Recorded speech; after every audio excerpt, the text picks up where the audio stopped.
I'm going to try to avoid being shadow banned again. Yeah, if you didn't see me yesterday, that's why. Shadow ban. I'm going to avoid a few key phrases today. But I'm just going to continue what I was talking about yesterday. I'm going to talk about drill, baby, drill. I'm going to talk about Stephen Poloz, the Canadian dollar, and how the folks down south and Captain Cheeto are totally not involved in what's happening in the East. But first, if you like my videos, please like, follow, and share. And if you would like to work with me, or you know somebody who'd like to work with me, the link is in the bio. Let's start here. Jamie Dimon says inflation will go up and employment will shift down as economy deteriorates amid shifting tectonic plates. What tectonic plates are they? Well, there's the actual economy that we live in that's deteriorating and causing unemployment and so on and so forth because it sucks. And then there's this world of oil. Remember, oil prices go up, gasoline prices go up, which drives inflation up, which drives interest rates up. The opposite is also true. And, of course, right now, the biggest driver of our inflation in Canada is the interest rate. Yet, former Governor of Bank of Canada, Stephen Poloz, says don't expect any more rate cuts this year because there's an inflation risk. And the unemployment is being caused by that inflation risk, not the high rates that are slowing down the economy. Oh, right, and these counter tariffs, even though most things in our economy are CUSMA compliant and therefore don't have tariffs. But yeah, there's an unemployment risk because of inflation. I'm going to come back to Stephen Poloz in a sec. Rising oil prices because of this stuff that apparently I can't say could revive Canadian dollar's petrocurrency status. We're back up to 74 cents because oil is doing this. Oh, by the way, there's a whole bunch of things I can't say in this title, so you're going to have to read it for yourself. But those people warned these people not to defend those other people. If you saw yesterday's video, and you probably didn't, I was talking about how when these people have issues with these people over here, the price of oil goes up. And quite often, these people over here create issues with those people over there so that the price of oil can go up. What are you talking about? They would never do that. Except for this drill baby drill thing, totally not a viable thing before June 13th. Now, absolutely a viable thing.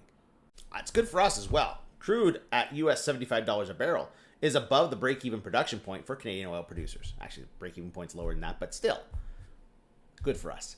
Now, before you say that I have Trump derangement syndrome, let's just point something out here. Warns Iran to agree to a deal before there is nothing left.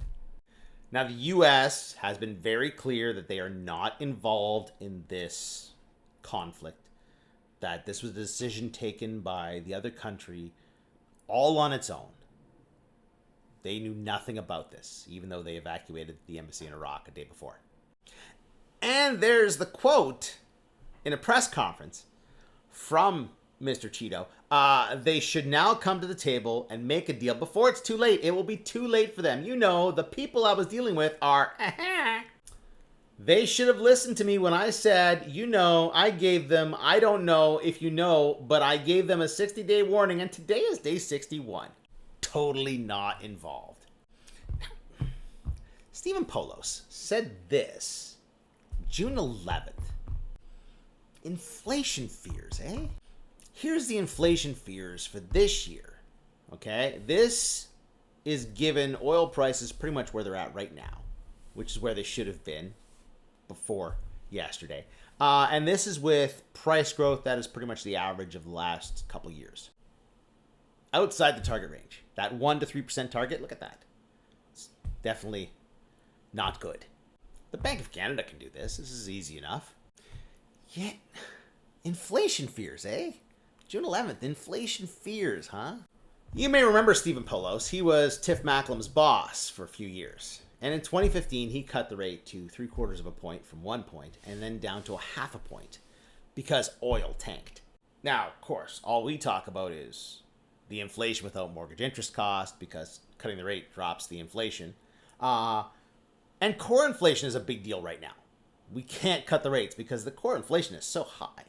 So let's take a look at those situations under Stephen Poloz. He cut the rate in January of 2015. So what he was looking at was the inflation of 2014, and there it is. That's pretty normal. It only got bad over here in December.